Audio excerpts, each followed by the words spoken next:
we're really into the thick of dreams here and reaching for a dream and let the dream reach you. It's important for us, as we just reflect for a moment, for us to recognize that there are two different ways of dreaming. The dreams that people dream. I want to create a framework for you. You know, some famous singer once sang, "I did it my way." Well, that's the whole theme of the world. I did it my way. So what's your dream? My dream is to do life my way. I want to do life my way. So if you want to do life your way, that means all of the things that you think about, all of the plans you make, all of the gifts and talents that God gave you, they are used to make your dream come true your way. In that scenario, God is not obligated to help you achieve your dream. Well, clearly, He has birthed you. He has created you from the beginning of the world. He has created you. And He has created you with the ability to fulfill a dream. So dreaming is from God. Reaching for dreams is from God. God will give everybody a dream. Some people will have a lot more clarity on their dreams than other people. But I will say this to you. For every person that is born, God has given them gifts, He's given them abilities, He's given them capacities, He's given them things that they could do to fulfill what God has called them to do on the earth. When it comes to Joseph, Joseph was just living his life. He obviously experienced the favor of God.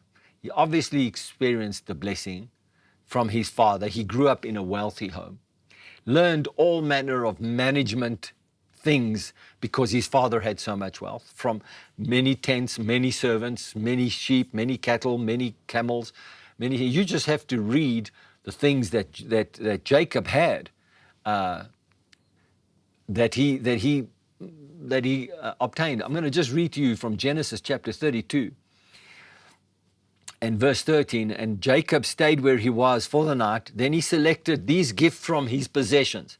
So he's selecting a gift to give to Esau. This is the gift from his possessions to present to his brother Esau: 200 female goats, 20 male goats, 200 ewes, 20 rams, 30 female camels with their young, 40 cows, 10 bulls, 20 female donkeys, 10 male donkeys. This is just the gift that he selected to send to his brother Esau to try and make peace with him.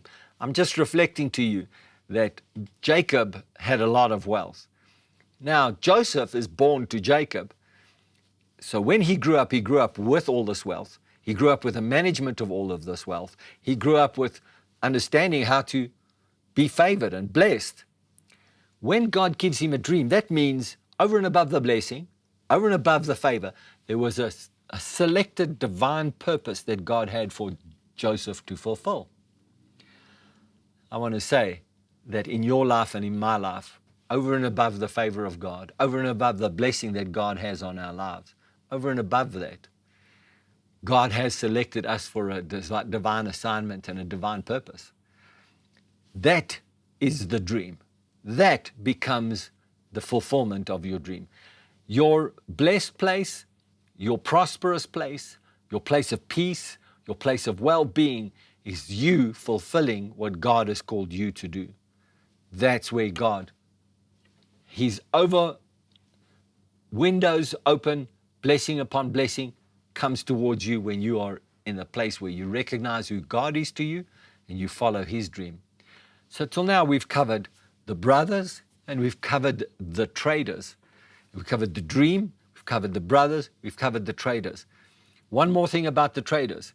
The traders will only be present to transfer you from one level of captivity to another level of captivity. There's a whole lot I can say about traders, but that's for a different forum. But essentially, traders, they don't really care about your future. All they care about is in the moment, in the profit. You and I, we have to trust God for our future. I want to say that in this world system, you can see everything in the world system as a trade. Trade for your energy, for your future. for what they can get out of your future. Your skill, your mental capability, your talent, let's use that. We'll pay you for it. We'll give you money for it. But the whole idea is so that they can make profit from it. Well, God has rescued us from a trading system because He's given us a dream that puts us into a whole new dimension, a dimension of God's grace, God's love, God's power, God's can-do capability. I thank God that we are not alone in the way that He wants our dreams to come true. Thank you.